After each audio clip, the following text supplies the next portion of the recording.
Vivir limpios, capítulo 3, un camino espiritual. Página 53. Los pasos son un camino hacia el crecimiento espiritual.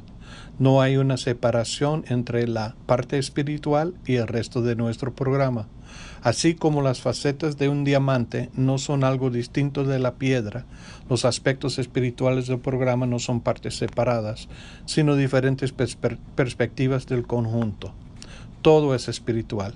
Puede que nuestra concepción de lo que eso significa cambie a lo largo del tiempo.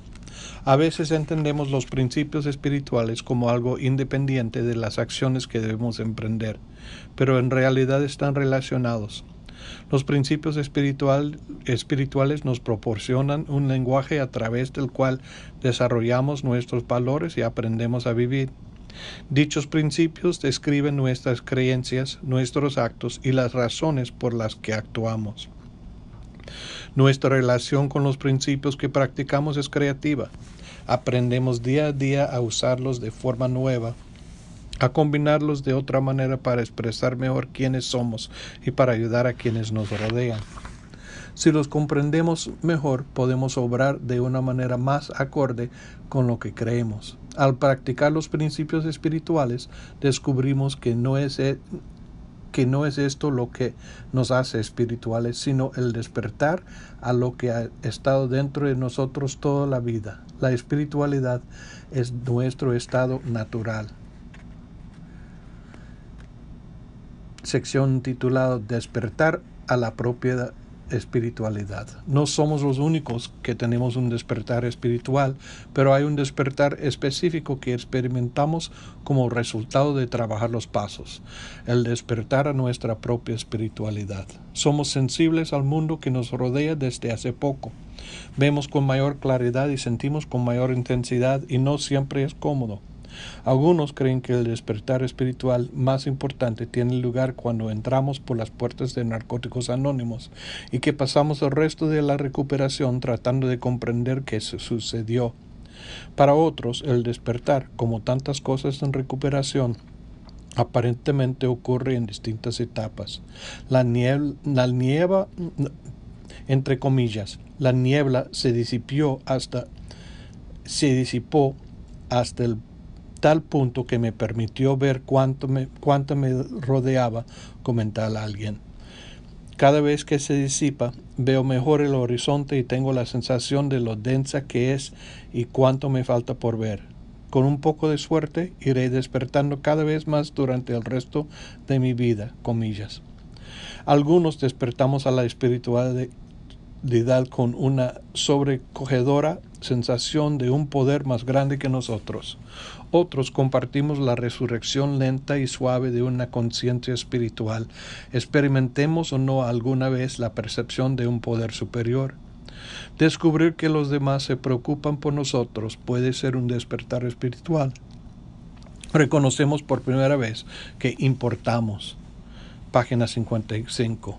Vivir de acuerdo con los principios espirituales nos lleva a la humildad, a una mayor conciencia de nuestro lugar en el mundo y de nuestra capacidad de vivir cómodamente en él. Solemos oír en las reuniones que lo más importante que debemos comprender sobre un poder superior es que no eres tú. Todo lo que haga falta para darnos cuenta de que no somos el centro del universo vale la pena.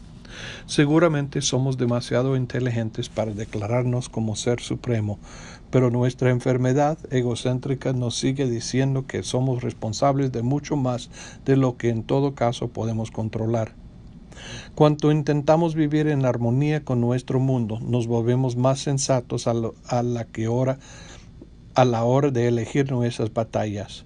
Aprendemos dónde aplicar nuestra energía para marcar la diferencia y cuándo es mejor soltar las riendas. Aprender a apartarse de un conflicto una vez encadenado a veces es más difícil que no entrar directamente en conflictos. Esto no significa estar siempre de acuerdo con todos y con todo, o que de repente perdamos nuestra capacidad de defender lo que es correcto. Al contrario, aprendemos cuando hay que dar un paso al frente y cuando atrás. Algunas luchas valen la pena aunque sepamos que no podemos ganar.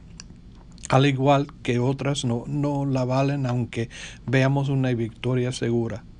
Esto es tener criterio y surge de la experiencia.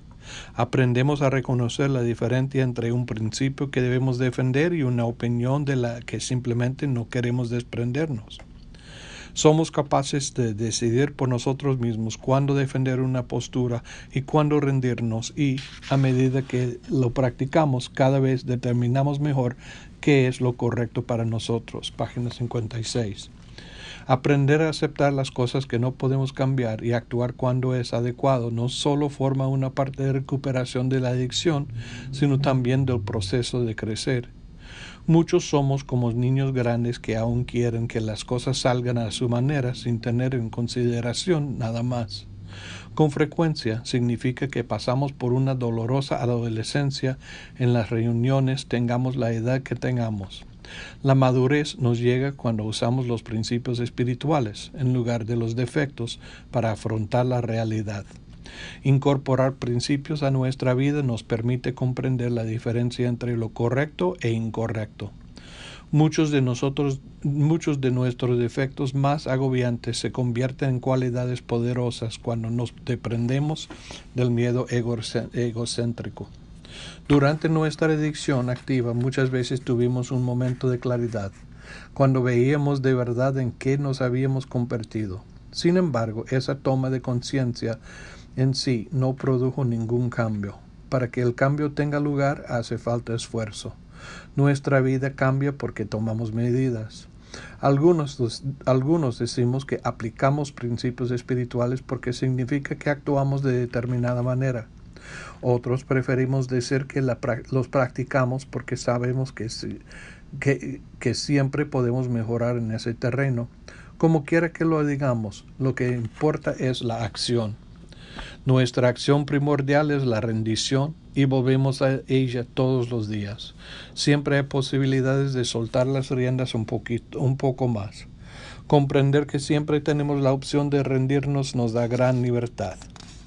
Página 57. Puede que al principio nos resulte confuso y pensemos que debemos rendirnos a nuestra enfermedad. De hecho, la mayoría hacíamos precisamente eso antes de llegar aquí. Durante la adicción activa, poníamos todos los días nuestra voluntad al cuidado de nuestra enfermedad. En recuperación, aprendemos a rendirnos al proceso, al programa y, en última instancia, a un poder mayor que nosotros. Cuando nos damos por vencidos, nos ponemos enteramente al cuidado de un poder más grande que nosotros, como quiera que lo recibamos. Rendirse significa ser receptivos para ver las cosas de una manera nueva y tener la buena voluntad de vivir de forma diferente. Cuando nos abrimos a nuevas perspectivas, es posible que nos topemos con más preguntas ahí donde esperábamos encontrar respuestas. Cada vez que vemos posibilidades que no se nos habían ocurrido, conseguimos un poco más de libertad. Somos libres de cambiar de ideas, de punto de vista y de vida. Libertad significa que ya no vivimos de determinada manera a falta de otra alternativa. Comprendemos cada vez mejor cuánto valor hace falta para rendirse. Vemos el milagro de la recuperación en acción cuando un adicto que no creemos que iba a conseguirlo capta el mensaje. Vemos una esperanza nueva en su mirada. La diferencia es tan notable que resulta imposible pasarla por alto. También reconocimos el milagro cuando encontramos las palabras que un adicto que sufre necesita oír, aunque pensáramos que no sabíamos qué decir. Cuando nos oímos transmitir un mensaje poderoso, sabemos que recibimos tanta ayuda como la persona a la que ya llegamos. Descubrir que ya tenemos las respuestas que necesitamos es como encontrar un regalo en la puerta de casa. Cuando estamos mal, lo mejor que podemos hacer por nosotros es aceptar ese regalo, ayudando a otro.